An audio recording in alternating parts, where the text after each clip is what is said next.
Welcome to the Gator Bytes Business Podcast. I'm your host, Miguel Gomez, and today we have our guest, Jakobi Augillard. Jakobi is a career counselor here at the Maryland Davis College of Business Career Center. And before we begin, we'd like to go ahead and invite you to follow us on our social media channels at UHDCOB on our Instagram, Facebook, Twitter, and LinkedIn. And we're also available wherever you get your streaming podcast.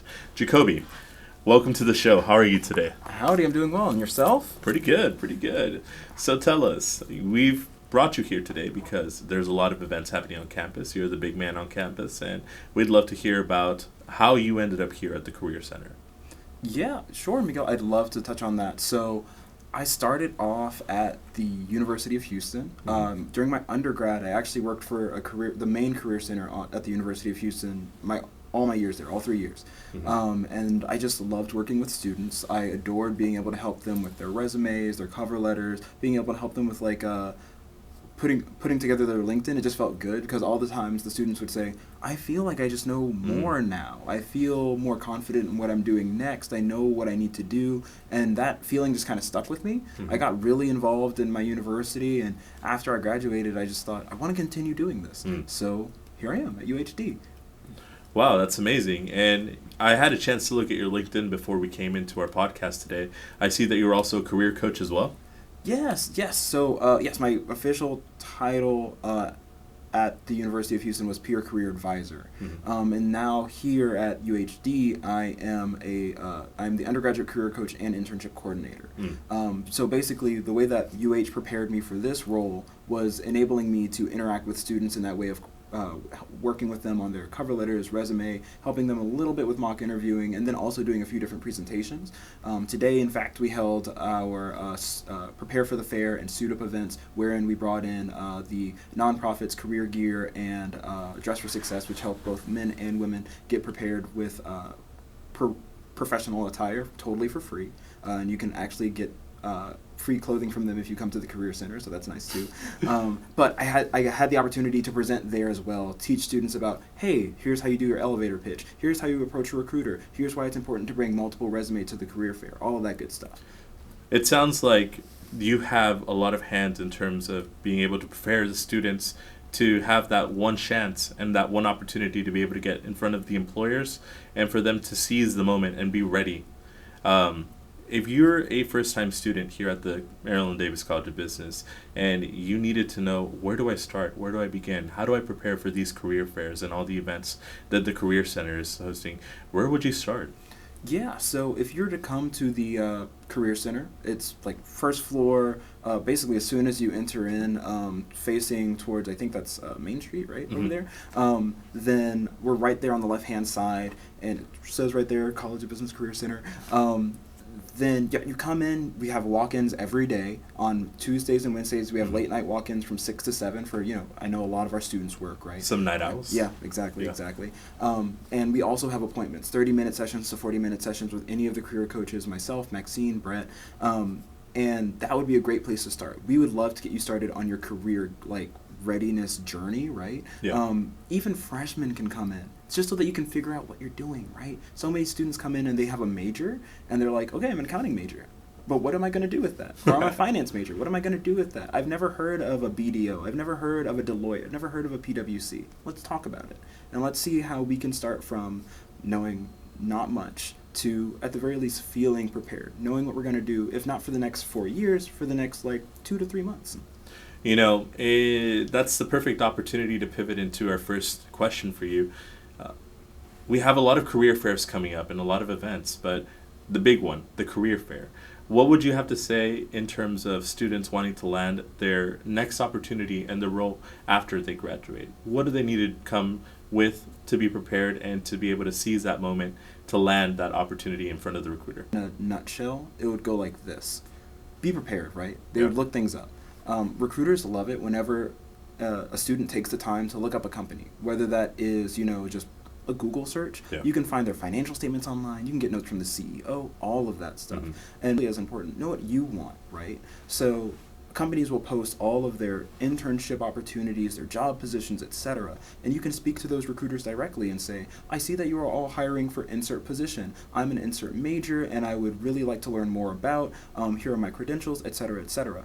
It's really about a combination of knowledge and confidence. Confidence comes with knowledge. If you prepare yourself and you're able to, make a good showing, right? First impressions are everything. Then that can really set you apart from others, because it's very common for students to go into a career fair feeling nervous, and they know it. The recruiters know it. It's their whole job to sense those nonverbal cues, right? So it really helps when you prepare yourself with knowledge and then kind of take on that opportunity. I think that feeling of being nervous and walking into the room for the first time can be a little bit unnerving for some of our students. I've been in those shoes before, and I'm sure that you've been in those shoes before as well. It can be a little bit scary, but what are some tips to first-time Career Center and Career Fair students coming to these events to alleviate that anxiety so they're able to put their best foot forward and be confident whenever they're talking to the recruiters? Sure. The first thing would be a piece of knowledge that I don't think a lot of students are aware of, is that the recruiters want you to succeed. Recruiters are always looking for talent, and that's the thing, right? They see you as just this ball of potential. Mm-hmm. They want you to succeed because not only does that make their job easier, but it's kind of like, they're like your little cheerleaders, right? Yeah. They meet you and they're just like, I want you to be great. I want you to be fantastic. And then as you get to know them, you interact with them, you could go as far, I've told students, like, if you've ever been to like a family gathering or something like that, and not everyone has, but still, in this moment, like, if you've ever been to like a family gathering and, you ever meet like a long removed distant family member and you don't know them and they don't know you, but it's just kind of like, you're put together by, other family members, and then it's like, okay, well, hi, how's it going? Like, yeah. let's talk, let's catch up, let's do this, let's do that. That's what it feels like to speak to recruiters. When you know that they're there on your side, when you know that they want to fill those positions just as much as you want to fill those positions, they want you to be great. And when you kind of reframe, instead of this person is judging everything that I do, and it becomes more of like, not only can this person help me, but I can help them by just being me and showing my best self. That usually helps a lot. And outside of that, practice that elevator pitch. Speak to yourself in a mirror. What is it? Grab your friend, family member, whomever. Tell them your elevator pitch. Right. Let them stare you down as you talk to them, and that will help a lot. Because one of those things is, a lot of us like to look around, yeah. But eye contact is so important. About 70% eye contact is ideal. You don't have to stare them down like this. That can be kind of bad too, but like about 70% is good. No, and there's that idea that you have to practice before you come into the room, but at the same time, once you're prepared, you feel like you're able to go from table to table and work that room like there's no other person in the room. So it gets you feel like your confidence builds and you finally step into your own. Extremely liberating, yes. There. So you finally have that fear that you've worked past. We're in the shoes of the student now, and at this point, you've made it into the room. Now, what are some things that students should have on their resume whenever they're talking to these recruiters? And are you holding some events for the Career Center this fall to prepare them? Do you have some sort of system? So we've already had a few. We had the Student Organization Day. We had Career Fair Prep already. But we still have like many events coming up. Mm-hmm. So an example, just on the 5th of September, we're going to be hosting the VMOC Masterclass on Resume Review, where you're also going to be able to get free headshots, where we talk about our automated resume review system, VMOC, and we just help you work on your resume in general. And speaking of the resume, what should be on it, right? So if you're a current student, in my opinion, and also the opinion of a lot of others, your education should be at the top of your resume. Okay. Right. That means now that is with the exception of, like, say if you've been working for a while, you might have like a professional summary or something of that nature that's going to go there first. Mm-hmm. But then it's going to be your education, so long as you're still in school. Now, once you've graduated, it's totally up to you. Your education can be towards the bottom, the middle, it doesn't really matter. But as long as you're still in school, because that's your priority. And the reason it's your priority is because a lot of times you'll require a degree to achieve a certain position, right? Sometimes we have people that are working right now, but in order to move up, they're going to have to get their degree even to move up in the same company. So that's why it's so important. Same thing if you're applying for internships, that helps them know you're graduating by this time, and that can be a factor for whether or not they'll hire you for an internship. Then aside from that, you're going to want to include any work experience you have, ideally the most relevant work experience, but we understand that a lot of our students don't necessarily have experience that pertains to the specific internship or job they're applying for. Right. That's normal, and that's okay. The key thing that you're going to want to do then is to kind of highlight those competencies, those quote-unquote soft skills, right? Your communication, your teamwork, your leadership, that sort of stuff. Your timeliness and time management, all of that stuff are good things to exhibit within your different roles. So long, and even if it isn't to that specific job position that you're applying to, it's still great qualities. There's still great qualities to have. Aside from that, if you're a part of any groups, affiliations, organizations, and we can talk about student orgs later, that would be great, just because student organizations are so important, or even national affiliations or organizations, those are great too. And then we're going to want to make sure that we include a skill set.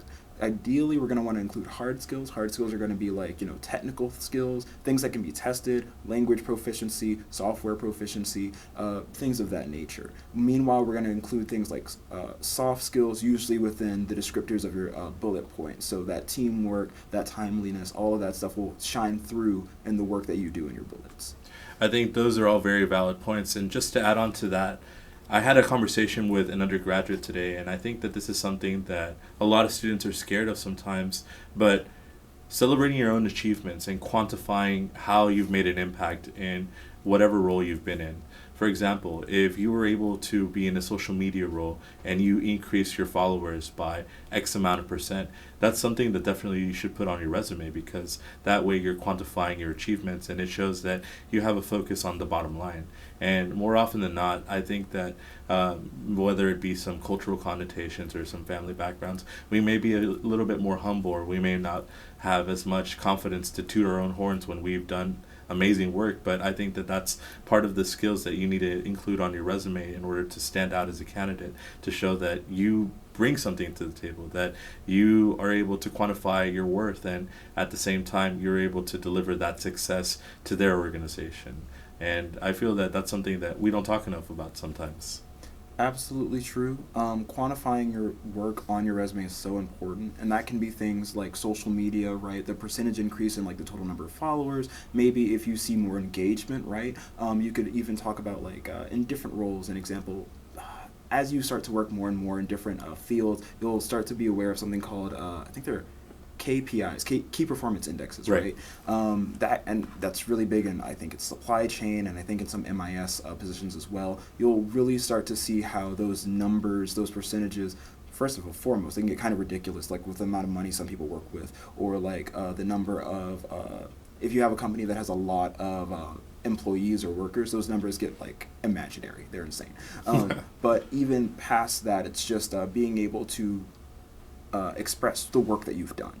And that's totally fine. It's good. You should do it. You should be proud of it. It's great. And then for certain majors, I'm thinking like MIS or marketing especially, having a portfolio, super important. Having a portfolio of the work that you've done, the projects you've put together, all of that good stuff. I'm thinking of MIS in terms of like, if you ever work with, if you do coding, if you do that can be anything from like data sets to app development, whatever, right? You can just have that rap sheet of all the great things that you've done. So yeah, totally. I want to go ahead and tailor that a little bit to our accounting and finance majors. I know that more often than not, a big requirement to be able to enter the big four firms for accounting and finance majors is that they have to get an internship. You landed that internship, and now you have that experience on your resume, and you're getting to pivot into corporate. So if you were to have some takeaways for these students who were able to secure internships, how should they put their experience on their resume so they're able to finally pivot from campus to corporate? Yeah, pivoting campus to corporate, that sounds really familiar. So first thing, right, is understand, and this is something that a lot of students deal with, and that's that feeling of imposter syndrome, right? Yeah. It's like, I'm here. Do I deserve to be here? How did I get here? I don't deserve to be here. I don't deserve this. Yes, you do. You fully deserve to be there. You got there because, and this is what I tell students a lot, you questioning whether or not you deserve to be there is questioning the judgment of whoever hired you. And there's a reason that they have that position, you know? There's a reason that the recruiter said yes. There's a reason that the hiring manager said yes. It's because you've done good work and you continue to do good work. And your work is going to continue to develop and grow and be great. A lot of the time, companies have rotational programs. Right. They'll teach you along the way. That's okay and that's normal. A lot of students start and then they end up getting to learn more about different departments, and they're able to move around more and more and develop entirely new skill sets that they didn't even originally have.